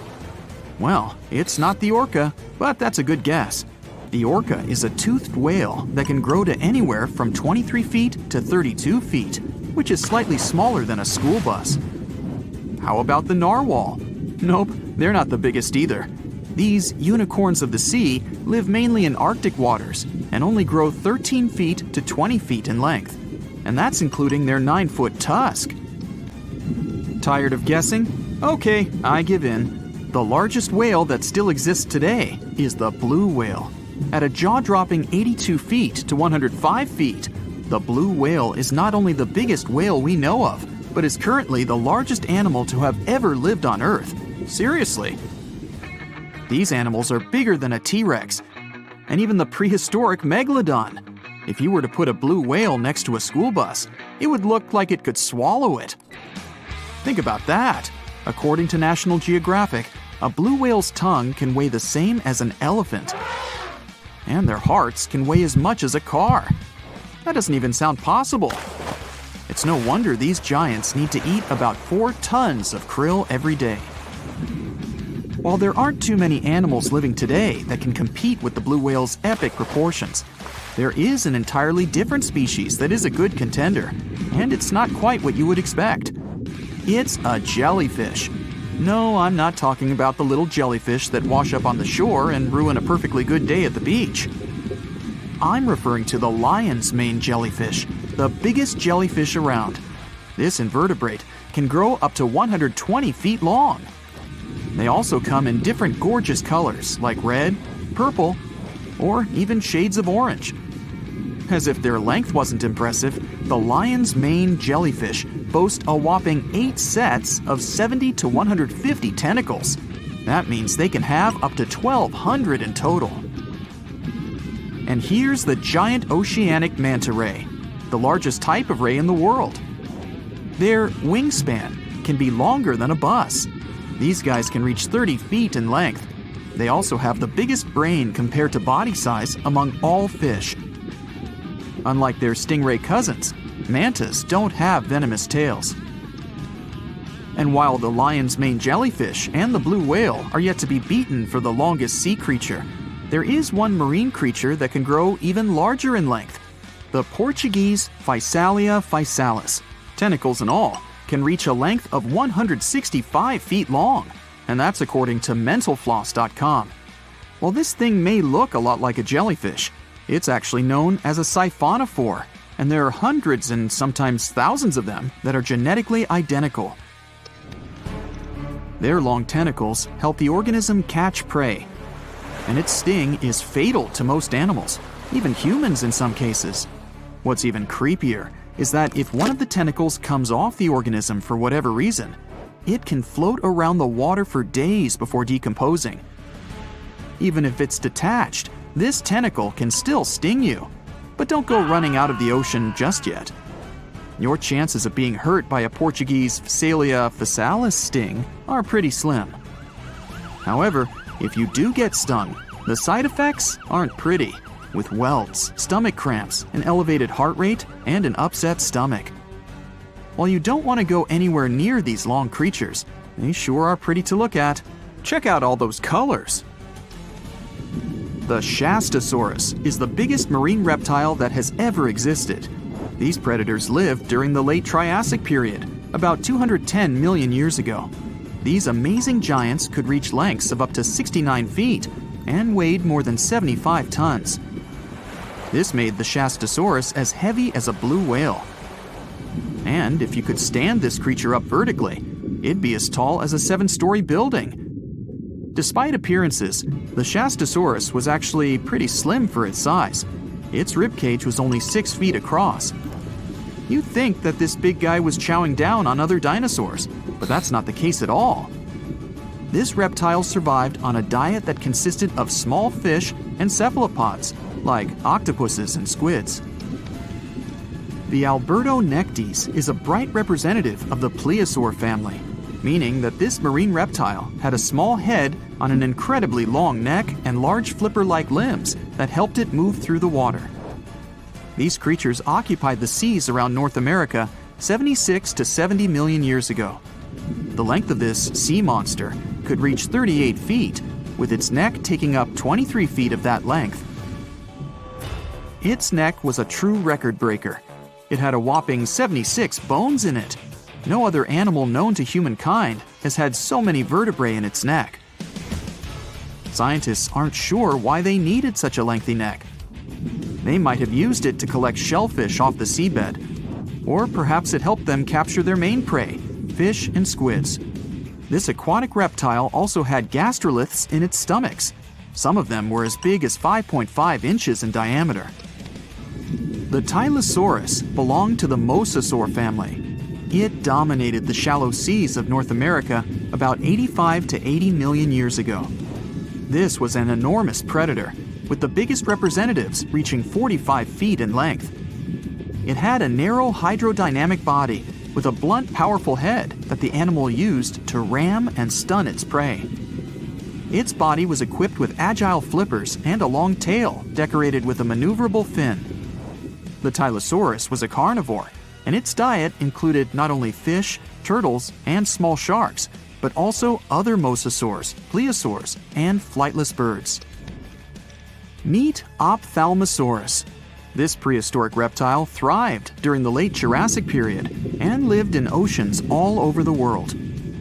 Ophthalmosaurus weighed somewhere around 6,000 pounds and grew to approximately 16 feet long, according to newdinosaurs.com. That's about the same length as the beluga whale that exists today. It's too bad these guys went extinct before we had a chance to see them ourselves, as their cartoonish wide eyes and dolphin-like features are pretty darn cute. Of course, the Ophthalmosaurus evolved over time to become ophthalmologists, or eye doctors that we know today. No, that's just a lie. Just testing you. The Mosasaurus is a truly gigantic predator that dominated the seas all over the world about 66 million years ago. According to fossil evidence, some specimens could be more than 50 feet in length. This fact makes the Mosasaurus the biggest marine carnivore of its time. One of the most terrifying things about this creature was its crocodile-like head, decorated with literally hundreds of razor-sharp teeth, neatly organized in 2 rows on both jaws. The thing is that it was pretty challenging for the Mosasaurus to grab its prey in the water. That's why it had all these teeth, plus something special: pterygoid teeth anchored to the bones on the roof of its mouth. This made hunting and holding onto its prey much easier. The Styxosaurus belonged to the plesiosaur family and lived during the late Cretaceous period, around 85 to 70 million years ago. Upon first glance at this dinosaur, you might mistake it for a sea snake, and it'd be an honest mistake. Stixosauruses were about 35 feet in length, but over 16 feet of that consisted just of their long snake-like neck. They had a comparatively small body and weighed approximately 4 tons. Their mouths were full of razor-sharp cone-shaped teeth that they used to catch fish. They didn't need to chew their prey, thanks to the 200 small stones called gastroliths in their bellies that probably aided in digestion. At the same time, some scientists believe that the Stixosaurus used these stones to sink to the ocean bottom in search of particular types of fish. Looks kind of like Nessie to me. It's one of the most intriguing locations in the world. Covered in darkness and miles underwater, this extreme environment is home to some unusual creatures and phenomena. It's called the Mariana Trench, and it's the deepest oceanic trench on Earth. No wonder it's been so difficult to explore. Because of the risky conditions, people aren't able to explore this location without proper equipment. But what would happen if we threw a steel ball down there? Let's start with some basics. How did they first discover this enormously deep hole in the ocean? HMS Challenger identified it back in 1875. The ship had some pretty fancy sounding equipment for its time, but it wasn't nearly good enough to be able to fully explore the trench. Some decades later, in 1951, another ship, the HMS Challenger II, came back to the location better equipped. The vessel featured an echo sounder and was able to take accurate measurements of what seemed to be the deepest point on the surface of our planet. If you were to look at it in 2D, you'd see the trench measures 1,500 miles in length and 43 miles in width on average. It also looks sort of like a crescent-shaped scar when you observe it from above. Nothing out of the ordinary so far, right? Well, if you were to stretch a wire from the surface of the ocean to the trench's deepest point, it would measure a staggering 7 miles. If we were able to physically move Mount Everest, which is the Earth's tallest mountain, to cover the Mariana Trench, it still wouldn't be enough, falling short by about a mile. Because the Mariana Trench is so deep, it's almost completely covered in darkness, as light can barely get through to such extreme distances underwater. The temperature isn't any friendlier either, just a few degrees above freezing. But the most dangerous feature of them all is the water pressure. Right at the deepest point of the trench, the amount of pressure is about 1,000 times higher than the standard atmospheric pressure. Not a lot of people ever attempted to descend into the Mariana Trench. In fact, the first organized attempt took place more than 60 years ago. It was done by Jacques Piccard and Don Walsh in a submersible. They only spent about 5 hours on their descent and a mere 20 minutes at the bottom. Alas, they weren't able to take any pictures. Until these two scientists were able to descend, specialists believed there was little to no chance that life could exist down there, given the conditions, most notably the extreme pressure. But while at the bottom, the submersible's floodlight caught sight of a creature. It was a very flat one indeed. As you can imagine, resources here are very scarce. What kind of creatures live down here? And how do they survive, given the harsh environment? Surprisingly, there is quite an abundance of wildlife living in the Mariana Trench. Some of these creatures fall back on chemicals to survive, like methane or sulfur, while other kinds of fish nibble at the marine life that's, well, weaker than them on the food chain. The most common creatures found here are xenophyophores, amphipods, and small sea cucumbers. Some of them adapted by hardening up their shell using aluminum harnessed from the seawater. Smaller creatures, like microbes, adapted by feeding on the chemicals emitted when the seawater hits the underwater rocks. They consider the Mariana snailfish the rock star of the area in terms of wildlife. They're small, ranging from 3 to 9 inches, translucent, and lacking any scales. But they're the top beast of prey in the area. It's no wonder some people started to believe that the ancient megalodon might still be living here. What was a megalodon, you might be wondering? It was the largest predator ever known in our planet's history. Basically, the biggest and nastiest shark ever to have lived. Scientists believe It's been extinct for quite some time, and the idea that it might still be hiding in the Mariana Trench doesn't have a lot of supporting information. The megalodon would have needed to learn to navigate in complete darkness. It would either have to be bioluminescent or evolve to have massive eyes. More so, because of its school bus-like size, the megalodon would have needed a lot to eat. Microbes and small snailfish just wouldn't have done the trick. If a steel ball were to be dropped in the trench, what would be its effect on it? Would the ball be strong enough to sustain such pressure? Let's look at the science here. If we assume it's a solid steel ball, the pressure found at the bottom of the trench wouldn't be enough to really affect it and cause permanent damage. It would take it a solid 12 minutes to reach the bottom of the ocean, though. What about the temperature? Well, it turns out that the difference in temperature on the surface and at the bottom of the trench is quite impressive, a difference of about 86 degrees Fahrenheit. So, it would cause the ball to shrink a bit, but yet again, once the ball returns to the surface, it would simply come back to normal. Should the ball get stuck there, there's another interesting question to answer. Would corrosion affect it?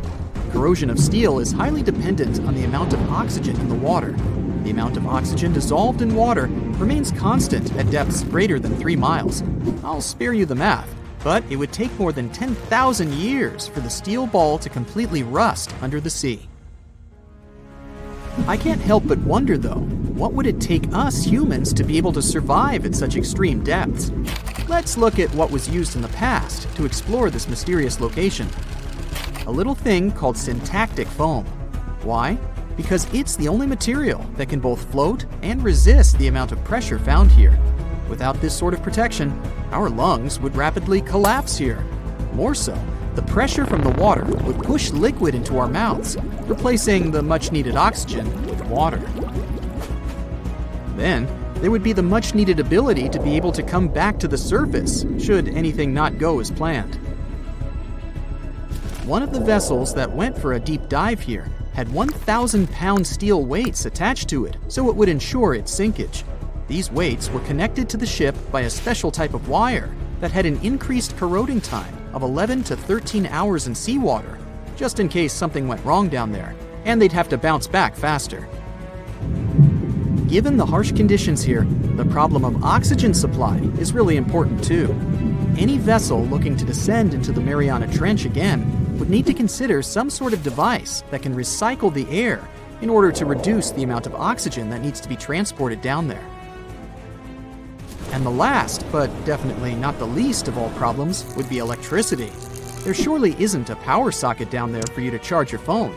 So, there needs to be enough battery life to support all the necessary equipment, communication, oxygen supply, lighting devices, and so on. None of these problems seem to be quite the challenge anymore, since, as of recently, you can buy a tour of the Mariana Trench.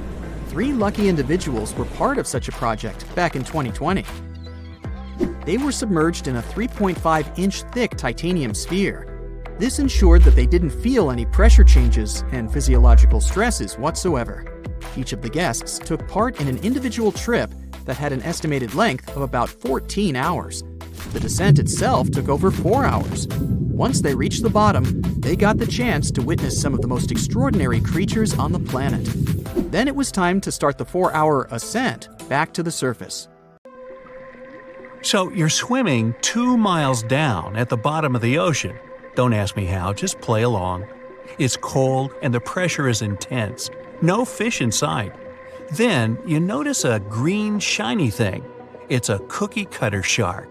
Its neck glows in the dark to attract fish and other delicious treats. The shark doesn't look like much. It's small, about the size of a cat. It has brown skin and large green eyes. But looks can be deceiving. Every night, this creature rises to the surface and goes after great white sharks, whales, even swordfish. If you look closely, you'll see a round mouth with a bunch of sharp teeth in it. They don't just bite, they work kind of like a saw. This one's called a cookie cutter shark because when it sees something delicious, it takes a cookie-shaped bite out of it. These sharks have even been known to disable submarines. Wonder what flavor they are. Our next shark is about the length of a car. Only about 100 of these sharks have ever been seen, but if you met one, you'd never forget it. It has a big mouth, a huge mouth, a mega mouth, like me. It's the mega mouth shark. You could easily fit in it if you curled yourself up. They're not dangerous though, not to humans. They feed by swimming around with their mouths open, filtering out plankton and other underwater goodies. The shark has special organs in its mouth that glow, attracting little crustaceans. It swims deep in the ocean in total darkness. Probably has a great smile though. Thresher sharks also have a huge body part, the tail. It's almost half the length of the shark itself, and it looks like a helicopter blade. It's one of the few animals that hunts using its tail. The shark sneaks up on a school of fish and starts to shake its moneymaker. This freaks out some of the fish, which is exactly the plan. In a pinch, it can also use its tail to defend itself. The best thing about this shark, it doesn't attack people. The angel shark. There are quite a few types of angel shark out there, but they're more shark than angel. They're flat like stingrays, and their skin is covered with patterns that help them blend in with the seafloor. Because of this disguise, divers sometimes accidentally touch them, which isn't the best idea. They're fast and have powerful jaws. Still, they prefer the taste of small fish to you. The horn shark has two ridges that look like horns right above its eyes. It's definitely the grandpa of the shark world. Not aggressive, swims pretty slowly, and is up late almost every night. Its two favorite meals, sea urchins and crustaceans. It moves its fin on the seafloor almost as if it had paws. But don't underestimate this guy. It has one of the strongest bites of any shark. It needs those strong teeth to crush the shells of its late-night meals.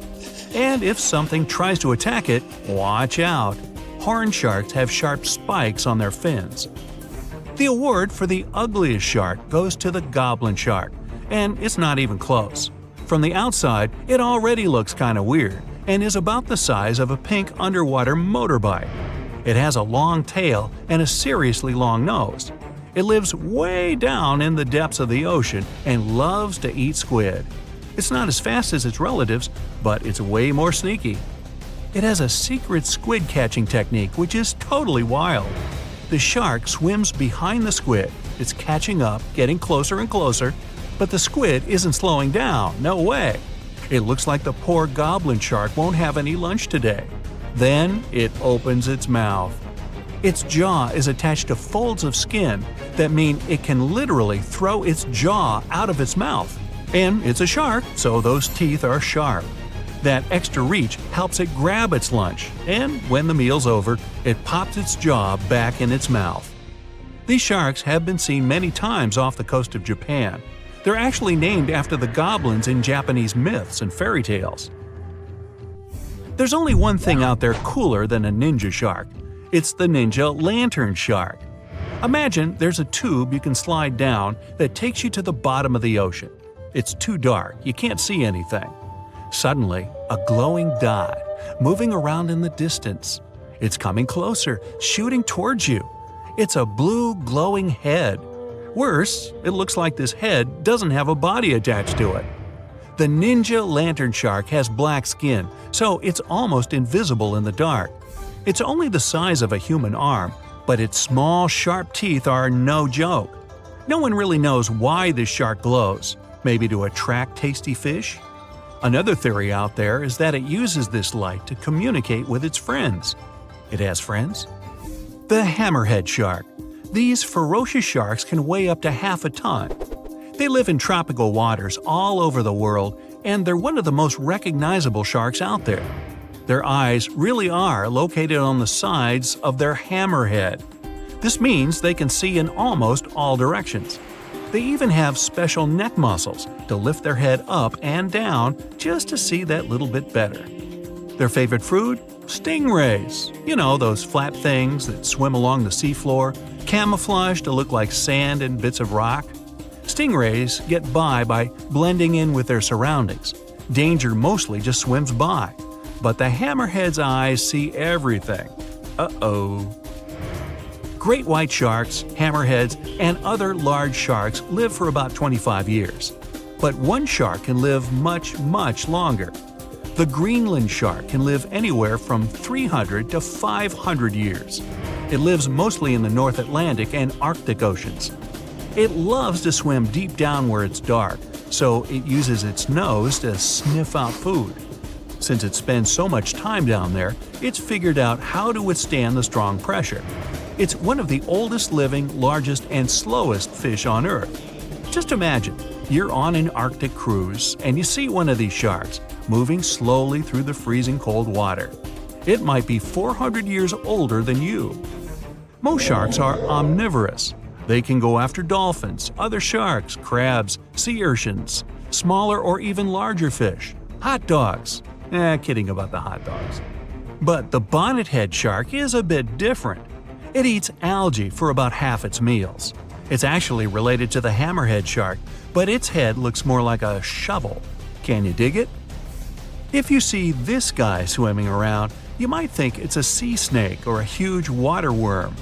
Frilled sharks like to swim way down at the bottom of the ocean, like a lot of sharks. When they're chasing something delicious, they move kind of like a snake. And just like a snake, they like to gulp down their lunch all in one piece. But that doesn't mean they don't have teeth. They have about 200 nice and sharp ones.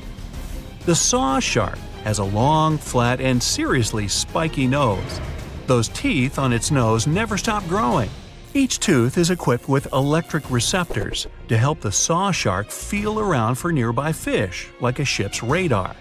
When dinner's nearby, the shark swims up and strikes with its nose, waving it around like a knight showing off his skills. Meanwhile, you won't have time to blink if this guy floats past. Did you see it? How about now? Meet the fastest shark in the world, the short-fin mako shark. It can swim up to 35 miles per hour. That doesn't seem that quick on land, but underwater, that's fast. Slower than a cheetah, but faster than most dogs. It's warm-blooded, which is super rare for a shark. That helps it swim to cold and distant places where an ordinary shark simply wouldn't survive. The swordfish goes much faster. It can swim up to 60 miles per hour. It's not a shark, but it's still an amazing creature. In a race, the swordfish will usually come out on top, but it's not just fast, it's ingeniously fast. It has a gland next to its nose that pumps out a special oil. This oil spreads through its nose and comes out through tiny holes. This special oil is waterproof, which lets the swordfish glide through the water at high speed. Ever wonder why, despite all our advancements in technology and science, there's a vast expanse of our own planet that we barely know about? Believe it or not, over 80% of our oceans remain uncharted territory.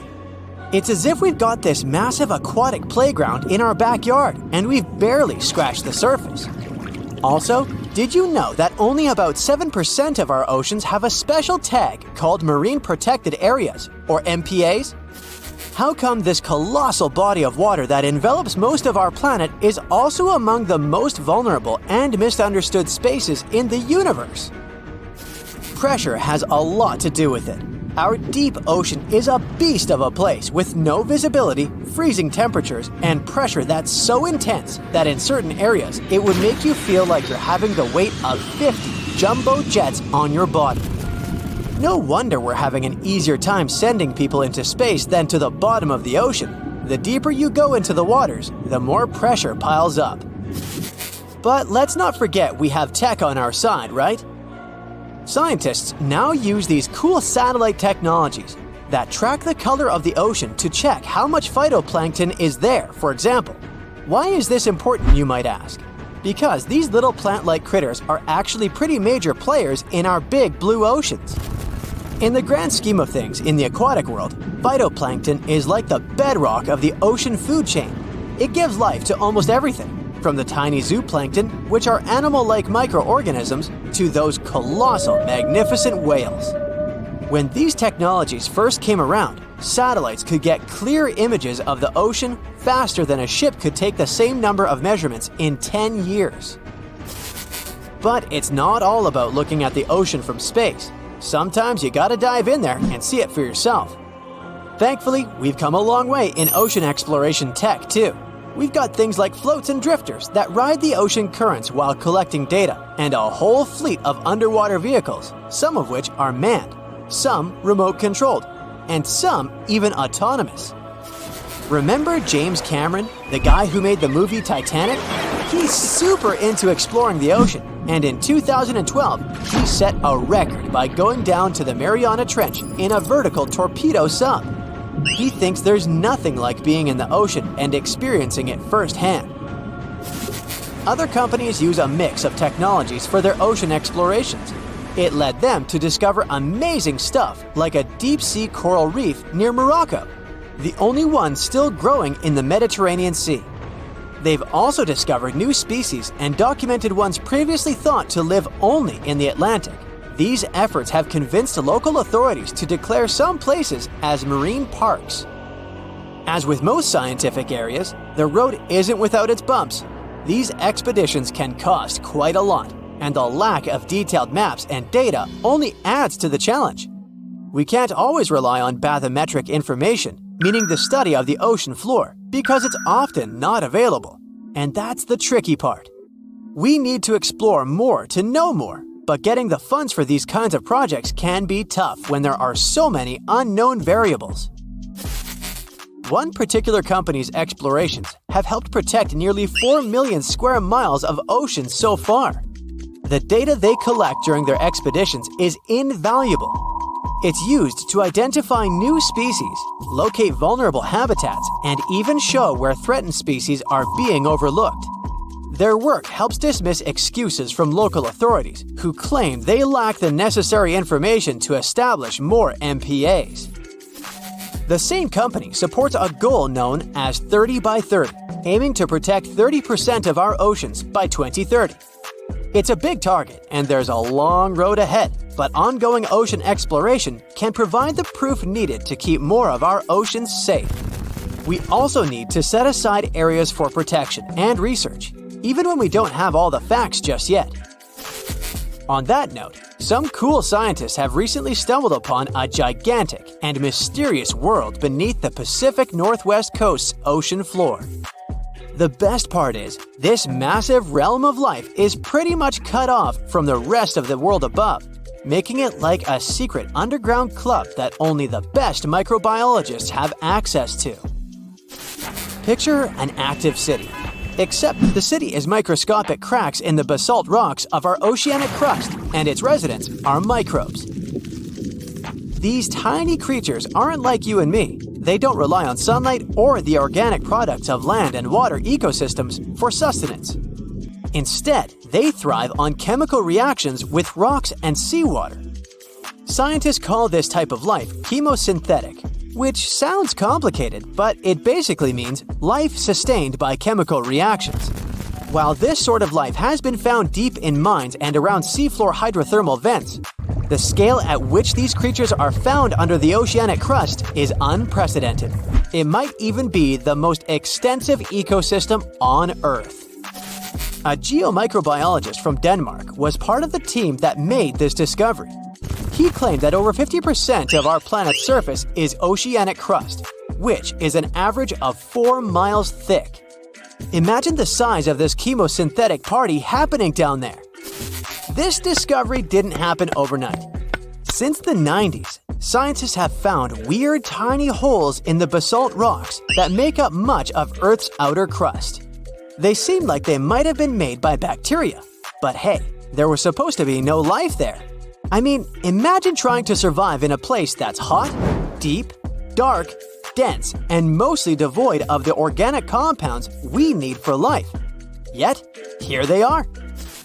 In the following years, more pieces of the puzzle fell into place. Scientists found that the oceanic crusts had different conditions at the centers and edges. At the centers, rocks are jam-packed with energy-rich compounds that support these tiny life forms. But by the time they reach the edges, these chemicals are all gone. Fast forward to now, and it's time to put the puzzle together. A microbial ecologist from the University of North Carolina worked on this research and says we now have solid evidence of microbial life in the cracks and crevices of deep ocean basalt. The next question scientists asked was, how far does this life extend? Researchers collected samples of crust from a plate roughly 120 miles off of Washington's coast, drilling deep beneath the ocean's surface. What they found down there was remarkable. The life down there runs on a unique fuel, hydrogen. Yep, in the absence of sunlight, hydrogen provides the energy for all their biological processes. These microbes use hydrogen to transform carbon dioxide into organic matter. This matter and other byproducts, like methane, then fuel other organisms, creating a network of life. Of course, the life down there isn't as complex as the one we know up here. Scientists doubt there will be any multicellular life under the ocean because it's too hot and energy poor. But hey, who knows? This universe under our oceans still has a lot to reveal. This whole thing is significant for many reasons. First, it confirms that life can exist in places without oxygen, which changes our perspective on where we can find life. This makes us wonder if life could exist under similar conditions on other planets, where surface conditions might be too harsh. The implications on Earth are also profound. If a large portion of life exists in the oceanic crust, then our understanding of life on our own planet could be completely changed.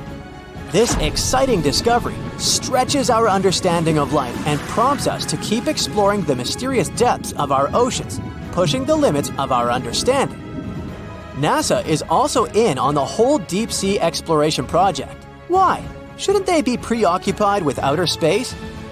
Because they're hoping to find hints about what the oceans on other planets might look like. NASA specialists are really hopeful that by unearthing underwater secrets, we can solve some of the big questions about space. Plus, they're testing some nifty equipment for future journeys across our solar system.